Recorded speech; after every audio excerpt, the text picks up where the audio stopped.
Okay, so welcome back to the part number, I guess, number 4. Oh no, sorry, number 4. Yeah, this is the video number 4 of the OBXA number 5. And on this one, we are going to talk about master voices and the bend and the modulation wheel. Okay, so of course, this is the number 4 of the series. So if you're a little bit lost, we already talked about all the oscillators, all the envelopes, all the controls right here at the bottom, and the modulation, right? So we are just covering the last part. So I'm going to go to default and go there, right? So we get the good old sound. So I'm going to go again back to default. I'm getting, of course, I'm going to go all the way down on this one. And I'm going to talk about this in a minute. But now on this one, we're going to talk about the master. And of course, there's nothing magical going right here. But there is. We get the volume. And I believe I don't need to explain this one. It's just the master volume.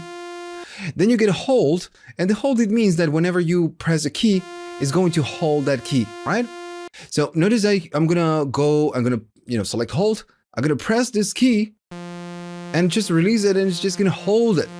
So this is very useful when you're doing chords. You just play a chord and it's going to hold the keys, right? Very simple stuff. Nothing, really crazy right now.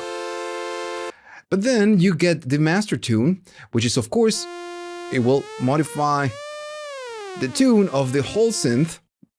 And then you get this one, and this one is very useful. So the chord, it means that whenever you play something, maybe you press a key, a single key, not very keys, not making a chord, is going to play a chord for you. That's what it means. So this is not something that you get on the original one. So I'm going to go and press a key. So notice we don't get a chord. Right? We just don't get it. I'm pressing different keys with just a single key, and we get nothing. And okay, and this is because if I go to select, notice that we get a chord selection. And by default, we have 1, which is nothing, right? Just a single key. Now, if I go to octave and now I press a key, we are getting the same key an octave higher. And this is I'm just playing one single key. I'm not playing many keys. Now, if I go to a fifth, of course, you're gonna go and do a fifth. It's very useful, you don't even need to know how to play a synthesizer or a keyboard. You're just gonna get it. Of course, you can do suspended if you wish. You can do minor. And of course, all the in-betweens, and what you can do is a custom. So let's say that you want to do a minor, right? And you are going to be pressing a C minor. That's the sound. But maybe you don't want this octave. It's doing the same chord, but an octave higher. You can click right here, and you can disable this and just do a C chord on an octave. Minor. But again, this one will move you to the custom section because you're just modifying the default value. And of course, this means that you can do whatever you want on custom. Let's say you want to do this and this and this and that, and you just go crazy. And it's going to go and do it for you. So this is another thing that is very useful when you use an arpeggiator, because now you don't need to make a chord. You just need to press a key and it will go and do the arpeggiator. It will just use the arpeggiator to do whatever chord you're doing right here just by pressing one key. Right? Very simple. And if you don't want to do a minor thing, or maybe you want to add something to that minor, it will do it for you. Right? It's a very useful thing. Okay, so that's what the chord does. So now let's talk about voices, and this is going to be super interesting. So what you get with most synthesizers is a way of using Unison, right? And if you don't know what Unison is it means basically that you can play different voices, because the synthesizer is has many voices, and I believe the original one has 6 voices, or maybe 8. I'm not sure right now. So what you can do again is you can stack all the voices on top of each other. So when you are playing polyphonically, you make a chord. Oh, not that one. Gonna go disable the arpeggio. You're just playing a chord, 1, 2, 3, and you get one voice for each key that you're playing. Now, when you go to Unison, it will disable this behavior. So you're not going to be able to do chords anymore because now the synthesizer is in mono mode. You cannot do chords. You can press one key at a time, right? It's just mono. Now, the thing is that whenever you do Unison, go right here at the bottom and notice that it says Unison and 8. So what it does is going to grab 8 voices, because this is the default, you know, what it gives you. And all of those voices are going to be stacked on top of each other. That's why you get, you get this hard sing sound. And it's because, these voices, again, are on top of each other. And remember the rule we talked about earlier. Whenever you play or you stack the same sound on top of each other, if the sound is completely the same, you don't get a better sound. You just get louder, right? But since the voices are a little bit detuned, because this is a hardware synth, you don't get louder. You just get a different sound. It's like a phasing sound. It's just, you hear a little bit of that phase cancellation.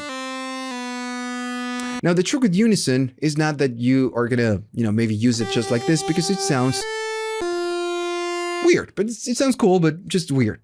Now, what you can do is detune those voices, because we're using 8. So when you detune the voices, it's going to sound different, because remember, whenever you're playing the same sound source, if you change it just a little bit, it's just going to get you're going to get a bigger sound, much more, rich sound. And if you go crazy, of course, it goes crazy. Just a great sound, right? Just a great sound. All right, so that's what happens with the Unison detune. So remember, you can go down in the amount of voices that you're going to do. And again, you get just a different sound. It's just, you get less voices. If you go to 8, again, it's going to be much crazy. All right, so again, just a very simple thing. Now, of course, when you're playing Unison, you get this, this sound, which is very characteristic, let's say. And then you get right here, you get more controls, which is the stereo, and it's the panning control. So the pan, notice that whenever you enable Unison, maybe not there, you enable Unison, this is going to open whenever you're using the pan control. So this one, when I play Unison, notice that the lights go on. And it's because this is 8. 1, 2, 3, 4, 5, 6, 7, and 8 is the pan for the 8 voices. We have 8. So this is 8.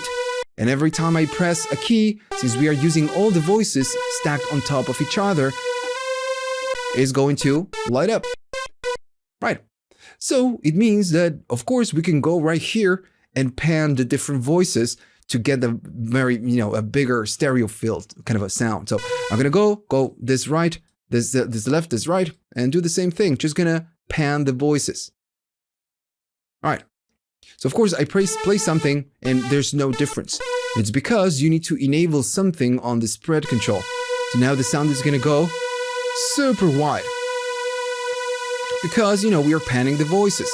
And since they sound a little bit different because we are detuning them, we get a bigger stereo. And that's how stereo works.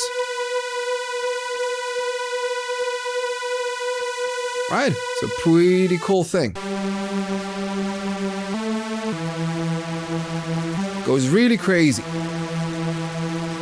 Now, of course, make sure that you modify or you change the panning with care. Because if I disable the Unison, now we are not using the Unison. We are not using the 8 voices at the same time. So if you're on polyphonic mode, notice the voices, every time I maybe do a triad, let's say I do a C chord, notice it just sounds weird. And it's because whenever we play something, the different voices are going to be kind of a cycling, right? It's just going to use different voices every time I press something new. That's why we see the lights, going to different places. This is the way it works. Since we did a lot of panning with the voices, right? That's, again, the main problem is going to, sometimes go to the right and sometimes go to the left. That's why we hear something not very consistent. So always be careful how you use this. Of course, if you want to disable this, you just go all the way down to the spread and you go to normal mode. But you know, maybe you don't want to do something like this, you know, go crazy just like we did. Maybe you just want to do just a little bit. And this is something that you can do. You know, you can go in very small amounts and just to create a better stereo image with the voices. So go up and down, just a very, you know, very small amounts. And you can do this by doing right click if you wish. So now if I play something, everything is kind of centered. But if I go to spread, it's just a little bit better, right? It's still consistent, but the image is, you know, a little bit better. But, you know, that's fine. Okay, so then, of course, you get the other side of things, which is the stereo. And this is, again, important as using the panning with Unison. So this is what we'll do, and what Arturia did, in this case, I guess, they made a copy of pretty much the whole synth. And what it does is that it's going to put whatever you're doing right here in the left, or, you know, on a position on the stereo field, and then you get a copy of the same sound on the right. And remember how this works. Whenever you have the same sound source, but the other one sounds a little bit different, you get a much rich sound. In this case, you get a bigger stereo field, you know, because it's bigger stereo sound. So, okay, so I'm gonna go and maybe, I don't know, do something. I'm not gonna use the detune, we're not gonna use Unison, but if I play a chord, it sounds like that, right? It's just fine. Okay. But then if you go right here, you can decide that copy that, you know, they made, how big or how wide it's going to be. If I go all the way up, notice LFO, oscillators, and filter. I'm going to play something now, and it's super big. So again, we are just making it wider. So by default, what we are hearing right now is just the oscillator, nothing with the filter. Just makes the oscillator wider. And the same thing is happening if you want, if you're using an LFO, it's going to make the LFO just behave on a different way from the one, you know, not the copy. It's going to just, you know, change how the LFO works on the copy, and same thing on the filter. And remember, when it sounds a little bit different, you get an enhanced or bigger stereo field. Right now, we are just not using anything. If we, you know, maybe if we use something, it could go crazy. Let's go to the filter as well. Now let's see what happens. So yeah, it's that, you know, it's just that.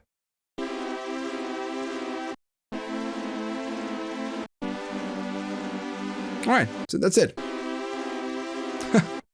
Of course, if you don't like this, you can always go back and disable this, and you're just gonna get the normal sound. But notice that it will affect how it sounds on the stereo field, just super wide. And then you get, and I'm going to go all the way, you know, to default on this one. Maybe I'm going to go and do the oscillator because we can hear it and it's pretty obvious. And I'm going to go and disable the modulation. It's just kind of making me sick. Right. So that's the sound we get. Let me just do a little bit more filter. All right. So then you have the AMT and the rate, and it says movement right at the bottom. And you can see that this one is for the stereo and this one is for the movement. And this is what basically, you know, it is. It's just a panning control. It's just a panning. If I go all the way up and all the way up right here, notice the oscillators, how it's just, you know, it's moving. So I'm going to go and we can hear that panning going from left to right. So yeah, it's just a panning control. And of course, since it's moving from left to right, we can hear the movement. So this one will control, of course, the density or the amp, it says right there. And this one, how fast it's going to go. If I go to slow rates, notice right here it's very slow. Right. So this is just a great addition. And I just wish that all the synthesizers, at least from Arturia, they have the same thing because it's a very useful thing. Just an extra thing. And I think it's just really, really nice. All right, so that's what this does. I'm going to go to the template and say default. And now we're going to talk about what the bend it does. So if I, go back to the same sound, we get that sound, right? Okay. So the bend, of course, is the bend. We go up by 1 semitone or, 2 semitones. Just the band control. So the amount will decide how much you're going to do, the range. In this case, you can get 2 semitones, and then it jumps to a minor third, which is okay. But then it's major third, fourth, fifth, seventh, and 1 octave. So if I go up, we go 1 octave on 1 octave down, and you can go up to 2 octaves. Right. So that's how, the band control works. It's pretty simple. Alright, so then you get right here the modulation control. And this one, by default, is going to be kind of a hardwired to the vibrato control. If I play something and go up, it's going to start moving. And there's the spectrum. So yeah, it's kind of a, be linked to the vibrato. And that's, what you get by default. Now, if you don't like this, because, you don't like it, you can go to the vibrato and just turn it off. And it's, not going to do anything. And this is a thing that it's important that we know how to disable this, that we need to disable right here. Because later on the advanced tab, we can use the mod wheel to modulate different sound sources. So if we move up, we're going to be doing the vibrato, that it's something that we, maybe we don't want. So remember always to disable from here if you don't want to use it. Now, notice that as well, what you can do, and I'm going to go and enable right now. We're doing that vibrato, but we can do it only on the oscillator number 2. So I'm going to go and play oscillator number 1 and oscillator number 2. I'm going to go disable this. And I'm going to go to, it says oscillator number 2 only. Okay, so I'm going to go to the number 2. We get it. And if I go to the number 1, we get it as well. So it's just weird. Now, if I do disable this, we don't get it, which is okay. But remember, it's just a little bit weird how this, works with the vibrato and the option right here. But what we can do, for example, is that I want to, let's say, I want to do maybe a bend on the number 2 only. It's okay. So I'm going to go. And notice there is a difference in sound. I'm going to go lower on the first one. And the other one is just going to play higher. And I'm going to start moving this. Notice that the one that it's doing the bend, it's only the oscillator number 2. The other one stays on that low frequency.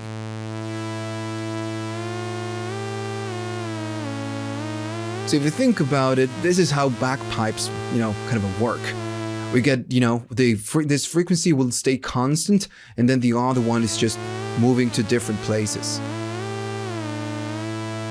So that's it. The modulation wheel with the default, how it works by default is pretty useless, right? Because the vibrato is nice, but I just wish that we can, do something more with this one, and we can when we go to the advanced tab.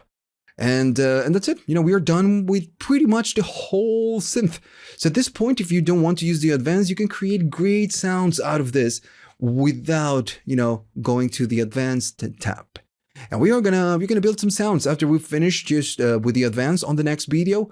We're gonna build some sounds. We're gonna do some sound design, and we're gonna put it in on a context. We're gonna put maybe some drums and just create a bass, and then maybe some pads and something in context. All right, so we can play with this and learn how to use it, because that's why when you really learn how to use a synth, or anything in life, if you think about this, you just need to play with this, Okay, so let's go. I'm gonna go to the next video, and we're gonna talk about the advanced tab, and then we're gonna build some sounds.